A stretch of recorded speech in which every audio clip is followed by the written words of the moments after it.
Spiritual Direction from Dante, Avoiding the Inferno, a book by Father Paul Pearson of the Oratory, Canto 10. Topics: True belief as the guide to good action, our spiritual selves, the stubborn unwillingness to admit we are wrong, and living in the present moment. Modern Christians, in order to foster some semblance of unity, often seem to promote the notion that what we believe does not really matter, so long as we try to be good to one another. But true belief does matter. As human beings, our actions are supposed to be governed by our reason. If we do not know truth, our actions will be misguided, which is very sad. But if we were willingly to reject the truth, we would be abandoning any chance of fulfilling our human responsibility. We cannot expect people to act well when they are convinced of wrongful beliefs. And our modern world gives us a horrible selection of examples from which we can illustrate this truth. In keeping with the idea that hell is a sort of upside-down city of heaven, notice that here the tombs are just inside the city walls. Now, in most cities, tombs would be outside, considered something unclean. Here, the entrance to the city is, in fact, the cemetery. This is yet another reminder that hell is absence of hope, a place where here our hope dies.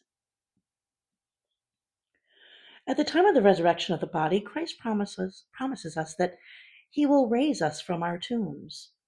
His being raised from the tomb is the ultimate guarantee that our Lord is precisely who he claims to be: God, the source of all life. This victory over the grave, won for us by Christ, has been rejected by heretics who have obstinately refused to submit themselves to his rule. As a sign of this rejection, their victory over the grave will be short-lived.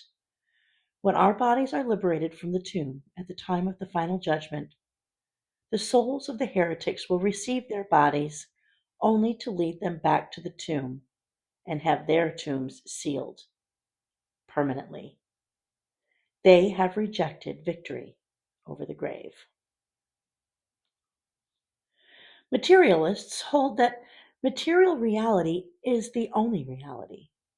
There is no spiritual soul, and there is no life after death. This world is all that we have, and so we might as well enjoy it as much as we can. Materialism was a popular philosophy in the ancient world, but it has achieved even greater influence in our own day. Even those who identify themselves as Christians rarely seem to think about heaven. Heaven is more often than not merely a sort of insurance policy after death. If I have to die, and I'd rather not, then I hope there is a good place for me to go. How many people live with any awareness of the reality of their spirit and the eternal destiny to which they are called? In line 14, Epicurus is a Greek philosopher, now associated primarily with a sort of hedonism. This is certainly inaccurate. He was a materialist, dedicated to the enjoyment of simple pleasures, but always in proper moderation. In more modern terms, the Epicureans could be seen as materialists or secularists. There are no spiritual realities and no immortal soul. This world, the material world, is all that matters, all that is real. But regardless of his position, he is a philosopher. You'd expect him to be with the other Greek philosophers in limbo. And why is he here as our first personal example of heresy? One can make an argument for Epicurus as being a heretic in two ways. First, we are responsible for the foreseeable consequences of our actions. His philosophy has led others, Christians, into heresy, and he is responsible for that effect. Perhaps Dante focuses upon him because his philosophy has become very popular among Dante's political foes. The Ghibellines, Farinata, whom we will meet soon, is a Ghibelline from Florence, but also an Epicurean. There is a second way by which we can argue more directly that Epicurus himself is guilty of heresy. He somehow sins against the deposit of faith, even though he isn't a believer. And this is possible because the deposit of faith is composed not only of the mysteries of the faith, but also of those truths we call preambles. Truths necessary for our salvation, but knowable by reason alone. The existence of some reality beyond the physical is a truth which reason should be able to establish, but it is also part of the deposit of the faith. It is a preamble. Epicurus, by being a bad philosopher, also manages to be a heretic. Epicurus's heresy must be more than merely making a mistake about a philosophical truth that is technically knowable by reason alone. Epicurus's being a heretic would require him to know the truth and to reject it with full awareness of what he was doing. Heresy requires full knowledge and full consent. It cannot be a matter of simple ignorance, unless that ignorance is itself culpable. This inclusion of Epicurus here also gives us special dramatic emphasis to Dante's discussion of the resurrection of the body. They are discussing the resurrection over the tomb of someone who denied the possibility of life after death. In line 28, Dante hears a voice addressing him, but sees no one. This is the reason for his fear. And Virgil is quick to correct Dante's fearfulness. He says, "What are you doing? Turn around." And later he will push Dante towards Farinata. And this prompt and spirited hand, my guide, pushed me toward him among the sepulchres. Dante's fear is constantly being challenged by Virgil. He is pushed into the exercise of the virtue of courage. How stubborn we can be in holding to our opinions. We get defensive when contradicted by others and take a fighting posture. Even when we are faced with incontrovertible facts, we make excuses and arguments that no one can take seriously. So why do we fight for a position we must interiorly know to be wrong? Well, because it is ours. We are defending our own territory intellectually, no matter how foolish it makes us appear. In line 36, part of the quote is, "As if he held all hell in scorn." Now, this is Epicurean speaking, someone who denies the reality of the afterlife. How should he react to hell if he sees right there before his eyes? He intellectually rejects its existence, but finds himself yet in the midst of it. He acknowledges Dante, a living being, but avoids any mention of the fact that his position has been proven wrong in the most obvious and dramatic way. He is in hell, but denies the existence of the afterlife. Perhaps Dante intends this as a display of the obstinacy of heretics stubbornly holding onto their position, in contradiction to the obvious facts. In line 42, Farinata first asks Dante with disdain about Dante's family. Notice the focus on this world.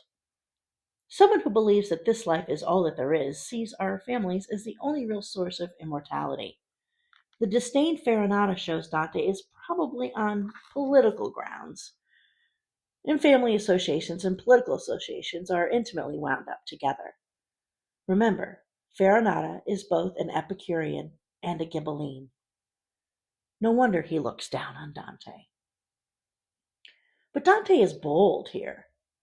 There is vigor in his response, and he does seem to be learning his lessons, and he gives as good as he gets. Perhaps the soul rising up to his chin, Cavalcante recognizes Dante's living voice as the voice of the friend of his son, Guido, the poet, and hopes that his son accompanies him on the journey through hell. If so, if Cavalcante is looking for his son to join him in this circle of hell, it would be ironic that an Epicurean should be hoping to see his son again after death. So much for not believing in the afterlife. Note also how both here and with Farinata, Dante emphasizes the hypocrisy of the Epicureans. Their actions and the supposed denial of anything spiritual doesn't really fit together. It's hard to be truly consistent when being a materialist, especially as a spiritual soul living in hell. Their very existence is an overwhelming argument against their heresy. The earthly fate of his family matters more to Farinata than his own eternal destiny. We see his heresy summed up in this one comment. His family's earthly sufferings, quote, wrings more pain from me than does this bed of fire, unquote. There is no doubt that he still holds his materialistic heresy. In line 82, part of the quote is, to the sweet world. Again, Farinata's focus is on the earthly. But how common is this position of attachment to the material world even among those who call themselves believers? Think of the number of people who would do almost anything to stay alive, even if they had certainty about going to heaven. It's almost as though this world is the best thing. If you have to die, then heaven is to be preferred to hell, the lesser of two evils. Heaven rarely seems to be truly desired by those who call themselves believers. Keeping our minds focused upon the present, upon what we need to do in this very moment, is a repeated maxim of the saints. Focusing upon the past only leads us to despair over what we cannot change. Setting our sights upon the future fills us with anxiety, since we have no control over it. The present is the only part of time that truly exists. It is all that we really have. God's eternity is described as an eternal present. The spiritual life demands that we train ourselves to live fully in the present moment. In line 97, Dante has seen the power of the damned souls to see the future. He assumes that their knowledge covers everything. But Farinata's question and Cavalcante's before it makes Dante realize that they cannot, however, know the present. The blessed in heaven see all things by seeing them in God, the eternal present. But this present is all they need to know.